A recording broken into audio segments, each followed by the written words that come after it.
to my new series. What's in the box? That's terrible. It's unboxing a RED Gemini.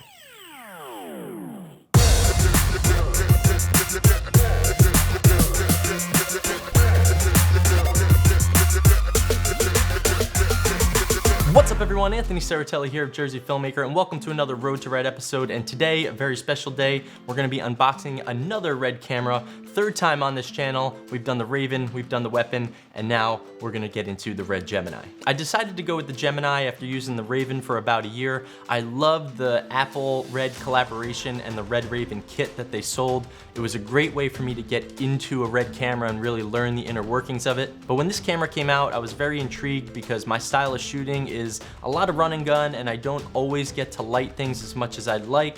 So a camera with better low light in the RED world was very exciting to me. I didn't hop on it right away, but when I finally got my hands on it and got to test it a little bit, I was extremely happy with the results.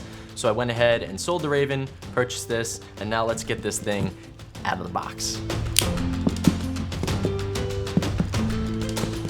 This is the one. Ah! Just kidding.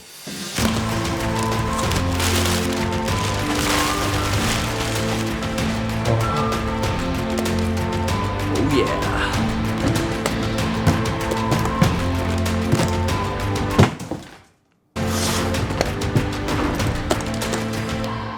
You know what? Let's open the other boxes first.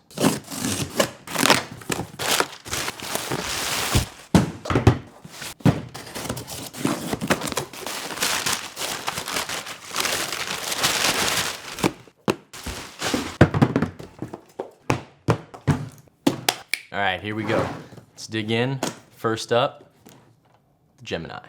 Opening the box, you see they give you their classic sticker, some keys, which would be to the box, not the camera, and of course, the RED Gemini brain. Get this out of the way. So here it is, guys, the 5K Super 35 sensor RED Gemini. The first thing you'll notice is that there's no lens mount because you can choose between PL and EF. I have EF lenses, so I went with the Canon aluminum mount, not the titanium mount, which is about $1,300 more. So this is a $700 lens mount, goes right on the front on top of the $20,000 RED Gemini. So inside the box is the lens mount, which you'll see has all the electronics on the backside and screws right onto the front of here, which we'll do when we're done. Also comes with the exact size torque wrench or whatever you call this one. It's not quite an Allen wrench or like a hexagon. It's one of those spiky ones. Comes with the right size. So next thing you might notice is that there's no back to this, which means there's nowhere to put a battery. There's no in and out ports such as SDI, HDMI, etc., which is why we get the V-Lock IO expander. I go with V-Lock because, again, that's what I have for batteries. They do have gold mounts as well. I'm not sure if they have a gold mount expander, but they definitely have third-party devices that, third-party devices from like Wood and Camera, for example, that you can screw right onto the back of this and use gold mount or V-mount or whatever you prefer. So inside here, we have the V-Lock IO expander, which again will screw right onto the back. The screws are included within. So you screw this plate right onto here. It gives you in and out support and of course your battery mount. So again, we'll do that after. Next up, of course, how you're gonna see what you're doing. You need a monitor. So I went with the big boy, the Red Touch 7-inch LCD. This is the one that actually screws right onto the camera. There's a version that does not do that and you need some LEMO adapters. But I got this version here so I could put it right onto the camera. I'm not sure if I'm gonna like that better or not yet, but it's a super sweet monitor and I'm excited to check it out. So here we are, 7-inch LCD. Ooh, let's peel this off. Ah, that's such a good feeling. And this comes in the box as well, which doubles as both a bag and a cloth to clean your monitor. Put that there so we can attach this afterwards. Monitor done. I passed up on talking about price on some of these just so you guys know this is a $1,900 piece. You can do these separately. You can get just a V-Lock mount, which will just have the battery mount and not have these IO devices, which is a lot cheaper, I think $700 range. I think. I'm not sure on that. I'd have to check. I'll put that up here if I'm wrong. And this monitor is $2,750. So this is one of the more expensive ones. They're not really, any of them are cheap. Even the 4.5 inch is still in the $1,400 range. So they're not cheap. None of this stuff is cheap, obviously, but it's high quality. Let's see what else we got here. We're gonna go with the top handle. I do want something that I can be able to pick up this camera whenever I like. It's convenient when taking it on and off of a tripod. It's convenient when trying to get low shots, things like that. So the top handle, pretty simple. Goes right on top so you can hold onto the camera. This one's nice and thick, also has a start and stop button, which is convenient. And again, comes with the correct, actually Allen wrench this time.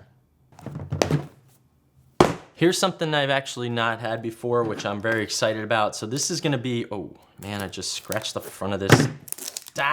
This is gonna be the side handle. I've never used one of these. I've only had the outrigger handle or outrigger handle. I'm not sure how to say that, which is just the piece that comes over and only has a start stop button, and it sits separately from the camera, but you can't control anything else on the camera. This one here will go on the side of the camera and gives you all sorts of controls. Let's do this from the top down. You have all sorts of controls to control everything on the camera, along with a start stop button. So this will sit right on the side. We're gonna have to undo all this to get this on there, but obviously we'll do that here in a few minutes. Only one more box to open, so we can get to that right now. Before moving on, again, I forgot prices, just so you know, this top handle is $550, and this side trigger, what is it called?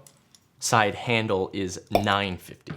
The last box I have here is actually just a RED Mini Mag reader. I sold my mag reader with my Raven kit because it comes with it, so obviously I need another one to read any of my cards. I actually also bought another one in between that time so I could keep one at my workstation at home, and then I could always have one on the road with me, which is a good thing to have just in case you lose one somehow. You can easily and quickly get to your other reader and get your media off the card.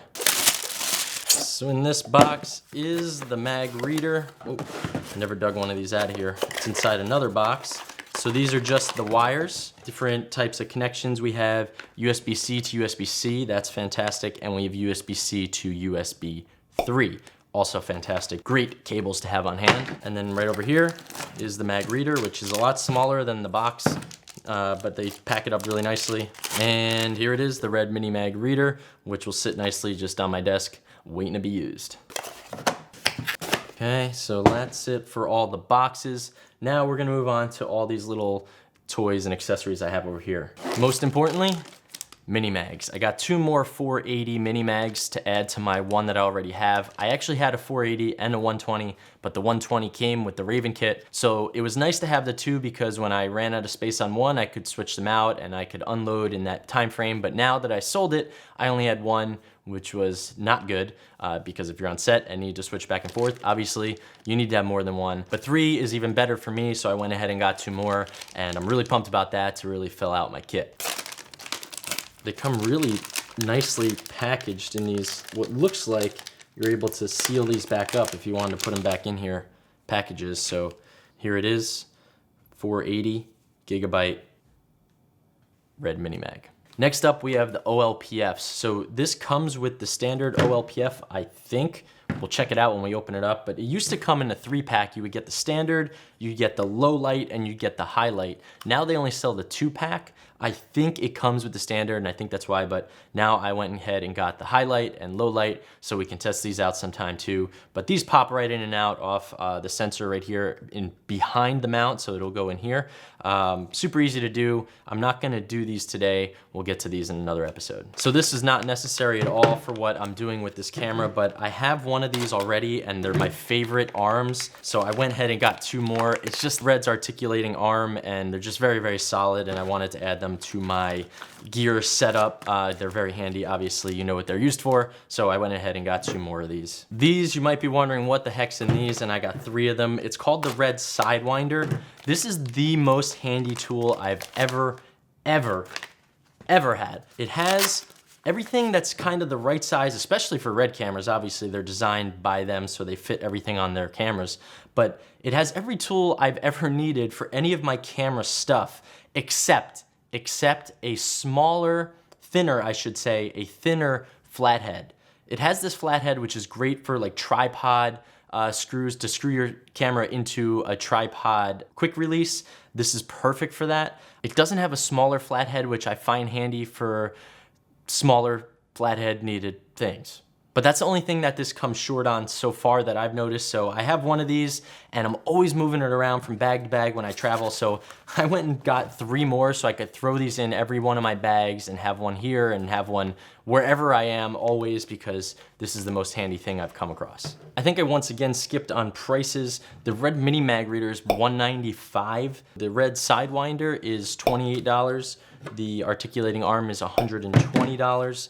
The RED Mini Mags 480 gigs are $1,850, and this set of the 2 OLPFs is $550. So last but not least is this little bag here, which came with the camera itself. So this is not something that I ordered that's extra. This is actually from this kit or this package when you buy it. This is your world travel adapter. So if you're using different types of plugs when trying to plug in your AC adapter, this will help you convert those. So this comes in the kit.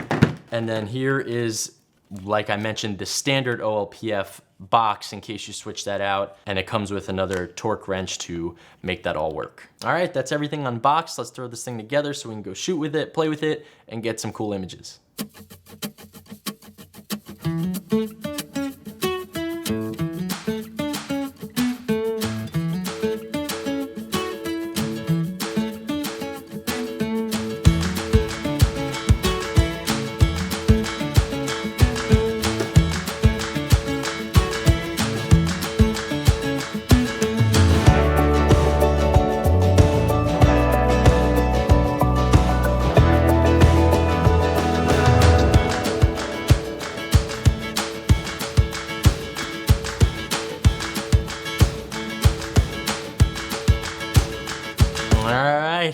Here it is, completed, handles on, IO unit on, mount on. Let me go grab a battery and a lens and power this baby up. All right, here we go, battery on the back. I went with these shorter Core SWX minis so that they don't hit this unit or this handle, which I've had a problem with in the past.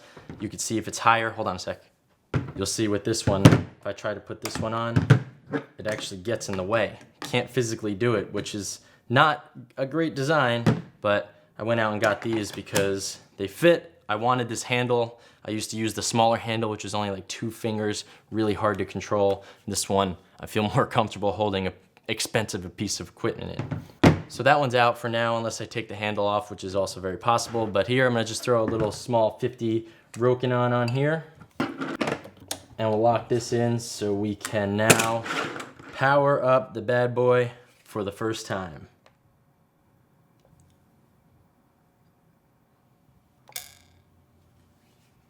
Well, that's not good. Oh, don't forget to flick this switch, guys. This switch right here, that makes a big difference if you could turn it on by this button or not. There we are, powered up, rocking and rolling for the first time. I can actually, because of this swivel screen, turn this around so you can see exactly what I'm gonna see. Oh, looks like we gotta do some setup. Let me take care of that real quick. And that was easy. And there we are. There I am. We're up and running.